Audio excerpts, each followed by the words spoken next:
O Senhor esteja convosco. Ele está no meio de nós. Proclamação do Evangelho de Jesus Cristo segundo João. Naquele tempo, Pedro virou-se e viu atrás de si aquele outro discípulo que Jesus amava, o mesmo que se reclinara sobre o peito de Jesus durante a ceia, e lhe perguntara: Senhor, quem é que te vai entregar? Quando Pedro viu aquele discípulo, perguntou a Jesus: Senhor, o que vai ser deste? Jesus respondeu: Se eu quero que ele permaneça até que eu venha, o que te importa isso? Tu, segue-me. Então, correu entre os discípulos a notícia de que aquele discípulo não morreria. Jesus não disse que ele não morreria, mas apenas: se eu quero que ele permaneça até que eu venha, que te importa? Este é o discípulo que dá testemunho destas coisas e que as escreveu.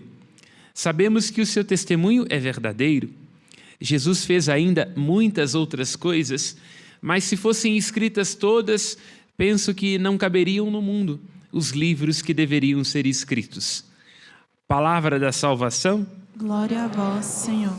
Que pelas palavras do Santo Evangelho sejam perdoados os nossos pecados. Amém.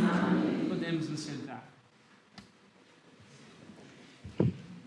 Encerramos hoje as nossas páginas da Páscoa, este período sagrado e doce em que nos recordamos do ponto de partida da fé, a ressurreição de nosso Senhor Jesus Cristo. É preciso que compreendamos que a fé em nosso Senhor Jesus Cristo se define pelo encontro e pelo apaixonamento pela sua pessoa. Não seguimos a um livro, a uma ideia, ou a uma doutrina, mas aquilo que deve definir a nossa experiência como discípulos é a intimidade com o amor que nos alcançou. E nos alcançou prometendo-nos uma esperança, como lembra o apóstolo Paulo na carta aos Romanos, que não se desfaz, que não se estraga e que não se altera. A ressurreição de nosso Senhor Jesus Cristo é, pois, uma resposta à inquietação mais profunda do coração humano, porque dentre todas as dores que podemos experimentar como seres humanos, a maior de todas elas é a impermanência. Nós passamos, as pessoas que nós amamos passam, as circunstâncias passam. O risco, então, é que nós nos angustiemos sobre o fato de que somos impermanentes. Cristo, então, oferece a nós a possibilidade de uma vida que é para além das impermanências. Uma vida que começa com o movimento da fé, a fé que é encontro com a pessoa de nosso Senhor Jesus Cristo. E é belo nas passagens de Jesus quando ele diz que a fé que tem a ver com o reino é como um grão de mostarda. Uma coisa bem pequenininha, bem despretensiosa, que a gente tem que deixar que cresça dentro da gente e que se desenvolva. E uma coisa que, inclusive, se a gente não cultiva, pode se tornar fraca, ao ponto que, quando a gente não tem fé, não é? Quando a gente não escuta aquilo que canta belíssimamente Gilberto Gil, anda com fé, eu vou. A fé não costuma falhar. Se nós não temos fé, a gente falha, não é? E nos sentimos mais fracos e limitados. Junto com a fé vem a esperança, que tem a ver com isso. Na verdade, o Senhor ressuscitou e prometeu para nós uma vida que não passa. E esta esperança, lembra o apóstolo Paulo, como estou dizendo na carta aos Romanos, ela não decepciona, porque o amor de Deus foi derramado em nossos corações, graças ao Espírito Santo que nos foi dado. Durante a Páscoa, então, fizemos um grande itinerário da fé. Jesus disse: vocês são lentos para crer, e às vezes somos lentos para crer, para ver, para nos perceber. Jesus nos ajudou a perceber que nele nós temos uma esperança que triunfa da morte.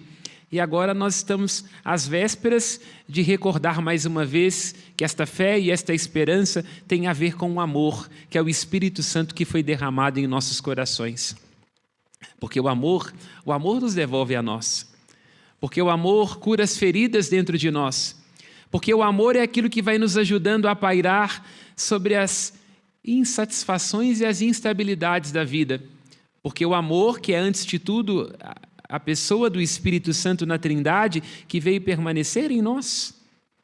O Cristo disse e alertou aos seus discípulos que todos temos orfandades, todos temos limites, todos estamos à procura de nós, mas temos um defensor, aquele que é capaz de interceder por nossa fraqueza, porque nós, lembra também o apóstolo Paulo na carta aos Romanos, nós nem sabemos o que pedir.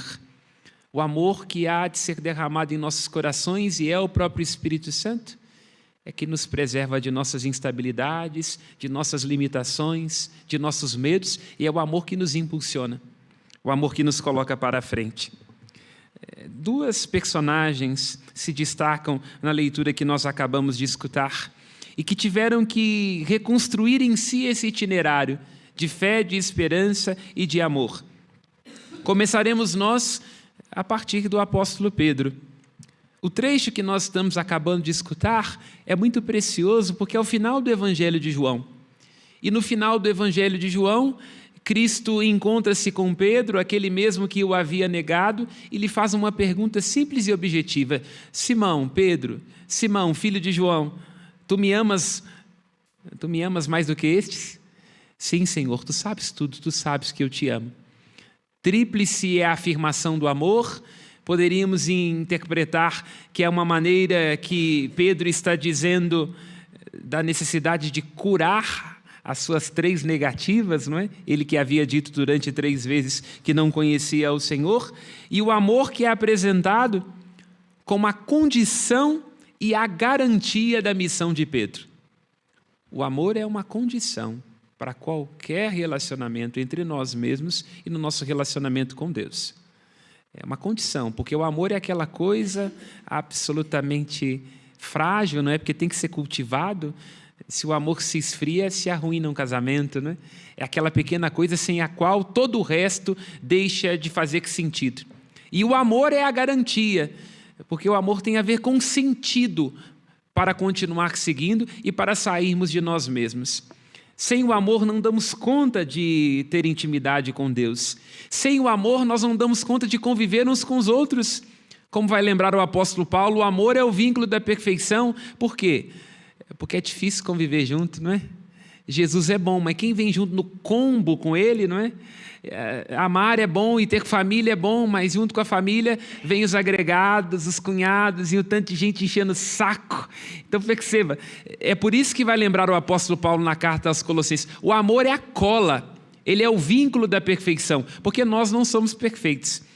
E se você ainda não chegou a essa conclusão, a tenha. Nós não somos os melhores. Tem dia que a gente nem sequer se aguenta, não é? Então não podemos dar sobre os outros o peso de nos suportar. É preciso muito amor. O amor como garantia e como condição para continuar a estar juntos e unidos. E depois de falar isso com o apóstolo Pedro, nós nos encontramos aqui no final do Evangelho de João, quando Pedro parece ainda não ter entendido. Esse trecho é um trecho muito atual, inclusive, porque é Pedro sentindo um pouquinho de inveja de João, porque Jesus deu para Pedro a notícia de que algumas coisas difíceis o estavam aguardando, né? Ele diz assim, olha, quando a gente é jovem, a gente escolhe para onde a gente vai, mas quando a gente se torna velho, outros nos tomam pela mão e levam para a gente onde a gente não quer ir. Falando sobre o apostolado, mas você pode aplicar no casamento, né? Quando a gente está apaixonado por alguém, a gente vai para lugares e não se incomoda de sentir frio. Mas depois de muito tempo de casado, muita encheção de saco, noites com ronco, a gente se sente levado para um lugar onde a gente não quer ir. E aí nós temos que nos recordar que só o amor nos ajuda a perceber que a máxima liberdade é não precisar mais escolher. Significa que o amor é aquela instância dentro de nós que nos ajuda a nós deixarmos de sermos vítimas de nossos limites, porque o amor desinstala, ele dilata e nos coloca para frente. E Pedro, então, parece estar sentindo um pouquinho de inveja de João. Veja, quando nós não somos preenchidos pelo amor de Deus, quando nós não fazemos um encontro verdadeiro da fé, a gente não se vê bem e não vê os outros bem. E Cristo tem que lembrar ao apóstolo Pedro: o que te importa sobre os outros? É preciso que você olhe sobre si mesmo. Vem e me segue. Olha, é preciso muita maturidade. E só o amor nos ajuda a sermos maduros para nos vermos bem a nós mesmos, na exata medida daquilo que somos, na aceitação e no repouso de nossa pessoa e também ver os outros, né? Enquanto preparava esta homilia, me lembrava, na inveja, podemos dizer assim, de Pedro com relação a João, daquele belo poema de Mário Quintana, não é? Em que ele diz: se pudesse ver por detrás da máscara da face, quanta gente que agora inveja nos causa, piedade nos causasse. Quanta gente talvez existe cuja única ventura consiste em parecer aos outros venturosa. Sem o amor de Deus, a gente está sempre com a impressão de que o outro tem uma vida melhor ou de que o outro tem alguma coisa de que nós merecemos. Perceba como a fé, como a esperança, como a caridade do Espírito Santo é tão necessária para que nós nos vejamos bem. Porque se nós não tomarmos uma medida de quem nós somos, se nós não nos enxergarmos como aqueles que têm que ser seguidores de Jesus Cristo, nós seguiremos a outras coisas, inclusive aos nossos caprichos, e nos perderemos de nós. No seu casamento, no seu trabalho, nas dificuldades, nas relações, jamais se esqueça, nós somos seguidores de nosso Senhor Jesus Cristo e não seguidores de nós mesmos e dos nossos caprichos. Porque se seguimos a nós mesmos e nos deixamos levar pelas nossas impressões, nós nos perderemos de nós. E quem se perde de si mesmo e de Cristo vai sofrer muito para poder se encontrar. Uma outra pessoa, tocada e transformada pelo amor de Deus, é o apóstolo Paulo. E podemos dizer, eis um homem que na Bíblia passa por grandes dificuldades. Ele mesmo vai dizer, aqui nos Atos dos Apóstolos, que sofre por causa da esperança na ressurreição de nosso Senhor Jesus Cristo. E nós estamos aqui num trecho muito dramático, porque é Paulo na prisão. Imagine como que Paulo teve que ressignificar. Porque na nossa cabeça, às vezes, é assim, eu vou seguir a Jesus Cristo e vou entregar tudo por Ele, e aí eu vou ter uma vida fácil.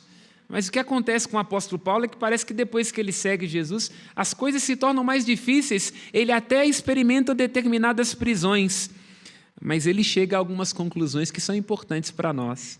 Ele diz em vários momentos das suas cartas que a sua prisão ela era externa, mas não interna. Olha que coisa interessante, não é?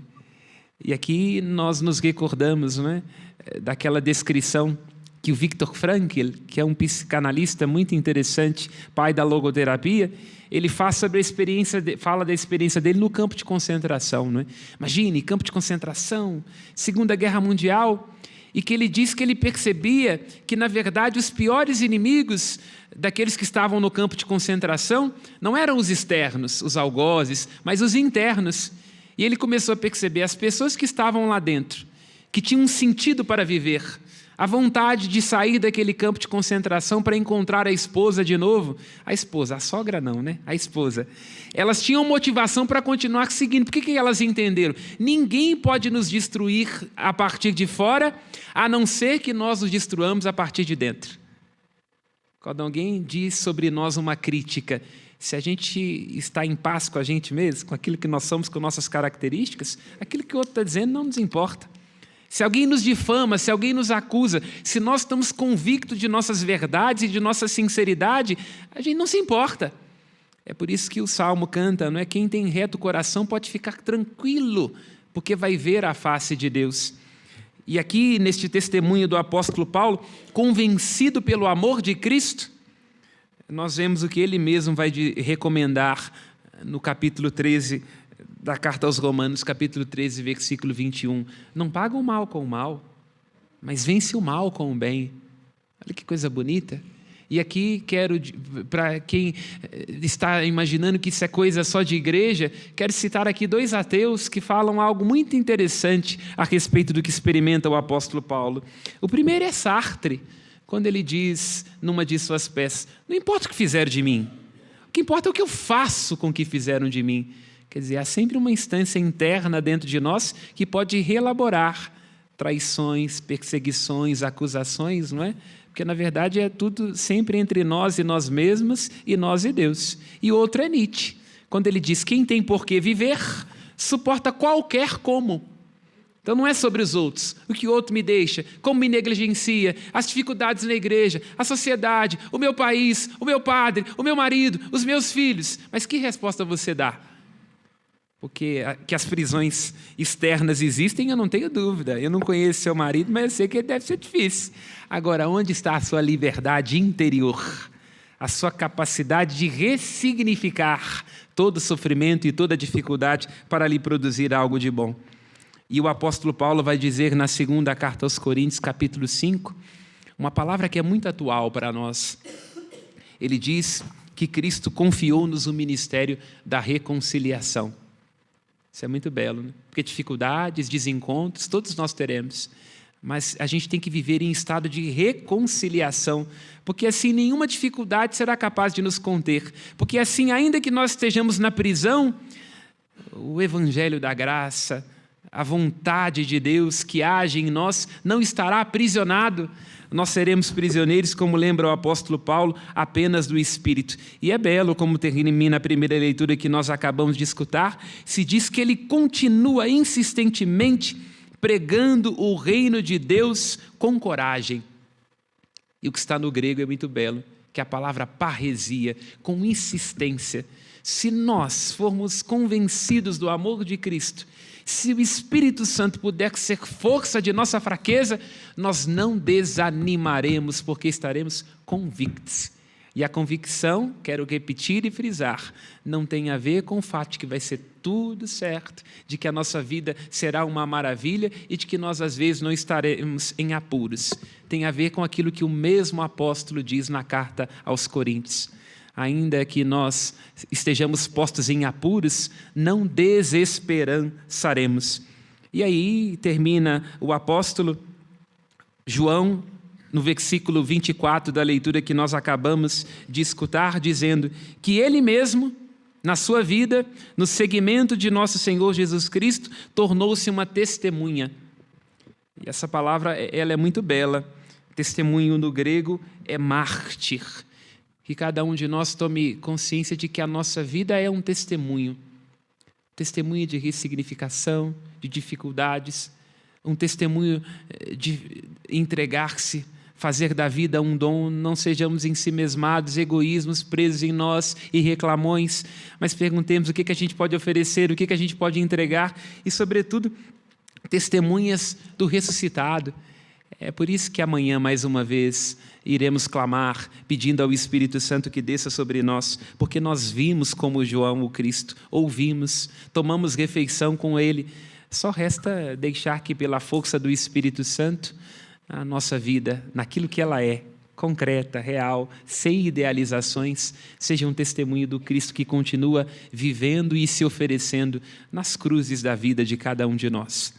Louvado seja nosso Senhor Jesus Cristo. Para sempre seja louvado.